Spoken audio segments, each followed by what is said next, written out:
Halo semuanya, perkenalkan lagi, nama saya Kevin.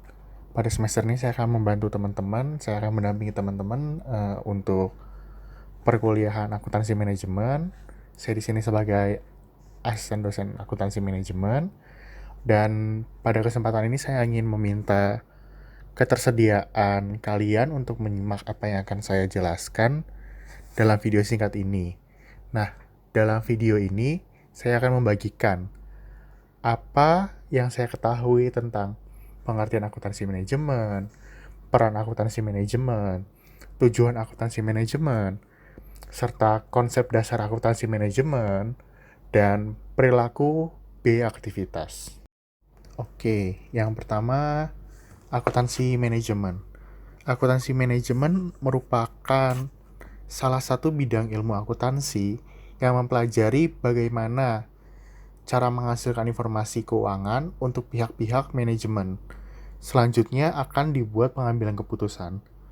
Umumnya, informasi yang dihasilkan sifatnya itu rahasia dan tidak dipublikasikan ke pihak-pihak eksternal.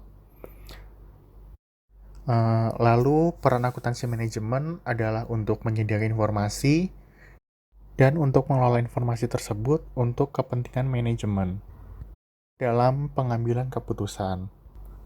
Tujuan diadakannya akuntansi manajemen salah satunya adalah untuk continuous improvement. Apa itu continuous improvement? Continuous improvement merupakan usaha yang berkelanjutan yang dilakukan oleh perusahaan untuk meningkatkan efisiensi dan produktivitas dari aktivitas produksi mereka dengan cara mengurangi pemborosan tapi tidak mengurangi kualitas, bahkan untuk meningkatkan kualitas dari produksinya tersebut. Perbedaan antara akuntansi manajemen dengan akuntansi keuangan. Yang pertama itu dari segi penggunaan informasi. Penggunaan informasi dalam akuntansi keuangan itu ditujukan kepada pihak internal perusahaan maupun ke pihak eksternal. Sementara dalam akuntansi manajemen itu hanya digunakan untuk kepentingan internal saja, tidak akan diekspos ke eksternal perusahaan. Lalu yang kedua ada dari segi dasar pencatatan. Dasar pencatatan akuntansi keuangan itu harus sesuai dengan GAAP atau prinsip-prinsip akuntansi yang dapat diterima secara umum. Sedangkan di akuntansi manajemen itu tidak terkait dengan GAAP, tidak ada format khususnya. Setiap perusahaan berhak untuk melakukan pencatatan sesuai dengan kemauannya, tapi berdasarkan logika dan pengalaman dari manajemen tersebut. Lalu ada orientasi. Dalam orientasi akuntansi keuangan itu, dia bersifat historis. Informasi keuangannya itu dari masa-masa yang lalu. Sementara dalam akuntansi manajemen, orientasinya itu adalah pada masa yang akan datang. Informasinya itu didapatkan dari informasi keuangan masa lalu dan proyeksi-proyeksi atau prediksi yang akan terjadi di kemudian hari. Lalu lingkup informasi keuangannya. Dalam akuntansi keuangan, informasi perusahaan itu secara keseluruhan. Sementara dalam akuntansi manajemen, informasi keuangannya hanya pada bagian-bagian tertentu perusahaan. Contohnya, dalam bagian gudang saja atau departemen-departemen yang terkait dengan proses produksi. Lalu dari sifat informasinya, sifat informasi akuntansi keuangan itu bersifat objektif. Sementara dalam akuntansi manajemen, sifat informasinya adalah subjektif. Lalu bidang ilmu. Bidang ilmu dalam akuntansi keuangan itu hanya satu, yaitu bidang akuntansi. Sementara dalam akuntansi manajemen itu membutuhkan banyak bidang ilmu yang terkait dengan proses produksinya. Contohnya, bagi perusahaan minyak atau yang bergerak dalam pertambangan, itu tidak cukup orang-orang di dalam akuntansi manajemennya itu tidak cukup hanya menguasai bidang akuntansi, tapi harus menguasai dalam bagian-bagian pertambangan atau bagian migas. Lalu yang terakhir ada tingkat fleksibilitas. Tingkat fleksibilitas dalam akuntansi keuangan itu kurang fleksibel, kaku, karena harus mengikuti prinsip-prinsip akuntansi yang dapat diterima umum. Sedangkan dalam akuntansi manajemen, tingkat fleksibilitasnya itu sangat fleksibel. Mengapa? Karena tergantung dari kebutuhan apa yang dibutuhkan dalam produksi suatu barang yang berkaitan dengan proses produksinya. Objek biaya. Objek biaya merupakan sistem akuntansi manajemen untuk mengukur dan membebankan biaya pada suatu entitas. Objek biaya juga dapat bermacam-macam. Contohnya, objek biaya dalam produk, objek biaya pelanggan, objek biaya departemen, proyek, aktivitas, atau apapun yang bisa dijadikan sebagai objek biaya tersebut. Metode pembebanan biaya dibagi menjadi 3. Yang pertama yaitu direct tracing. Direct tracing adalah suatu proses pengidentifikasian dan pembebanan biaya yang berkaitan secara khusus terhadap suatu objek. Lalu yang kedua ada driver tracing. Driver tracing merupakan penggunaan penggerak untuk pembebanan biaya pada suatu objek. Nah, untuk lebih jelasnya lagi, nanti akan ada pembahasan dalam soal asistensi. Lalu yang ketiga adalah alokasi biaya atau biaya tidak langsung. Biaya tidak langsung merupakan biaya-biaya yang tidak memiliki hubungan klausal secara langsung dengan suatu objek, sehingga tidak mungkin untuk melakukan pembebanan biaya dengan cara penelusuran langsung maupun melalui penggerak.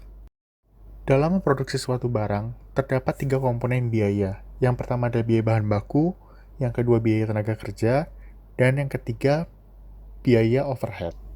Nah, dalam satu barang atau satu unit itu juga dapat dibedakan menjadi 2 biaya. Yang pertama itu biaya utama atau prime cost, merupakan jumlah dari biaya bahan baku langsung dan biaya tenaga kerja langsung. Lalu ada biaya konversi atau conversion cost, merupakan jumlah biaya dari biaya tenaga kerja langsung dan biaya overhead. Perilaku biaya merupakan reaksi perubahan biaya seiring dengan perubahan output. Perilaku biaya dapat dibedakan menjadi 3. Yang pertama itu biaya tetap. Biaya tetap walaupun tidak ada produksi dalam suatu perusahaan maupun produksi dalam jumlah besar, biayanya itu akan tetap. Contohnya biaya sewa gedung. Lalu yang kedua adalah biaya variabel. Merupakan biaya yang besarannya itu bervariasi secara proporsional terhadap perubahan outputnya. Contohnya itu adalah biaya bahan baku. Lalu yang ketiga adalah biaya semi variabel. Biaya semi variabel merupakan komponen dari biaya tetap dan biaya variabel. Contohnya adalah biaya asuransi. Walaupun kita membayar premi asuransi setiap bulan atau setiap tahun, tapi jika terjadi sesuatu untuk mencairkan asuransinya, terkadang tetap ada biaya yang perlu dikeluarkan. Untuk memisahkan komponen biaya tetap dan biaya variabel, dapat menggunakan 3 metode. Yang pertama metode High-Low method, yang kedua Scatterplot method, yang ketiga Least Square method. Untuk metode High-Low method sendiri, itu dari segi perhitungannya lebih mudah dibandingkan Least Square method. Tetapi hasil yang akan didapatkan kurang proporsional, karena hanya berpatokan dengan biaya yang tertinggi dan biaya yang terendah. Untuk Scatterplot method cenderung mirip dengan High-Low method, cuman dia memilih 2 titik yang dianggap dapat mewakili secara keseluruhan. Lalu yang terakhir, Least Square method. Least Square method sendiri untuk perhitungannya lebih rumit dibandingkan 2 metode sebelumnya, karena dia mempertimbangkan seluruh biaya-biaya yang terdapat dalam suatu proses produksi. Yang terakhir ada dua macam sumber daya, yaitu sumber daya fleksibel merupakan sumber daya yang dapat dibeli langsung pada saat dibutuhkan sesuai jumlah yang diinginkan. Contohnya itu biaya bahan baku. Lalu yang kedua adalah sumber daya terikat. Adalah sumber daya yang dipasok sebelum penggunaan.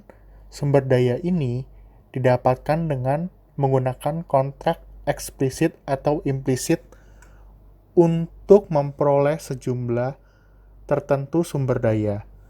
Contohnya adalah tenaga kerja, karena dalam suatu perusahaan tidak dapat langsung menghadirkan karyawan-karyawan atau pekerja-pekerja yang kompeten di bidangnya. Terima kasih untuk kalian semua yang sudah menyempatkan diri untuk mendengarkan dan menonton video ini. Semoga dapat membantu teman-teman dalam pembelajaran terkait dengan akuntansi manajemen.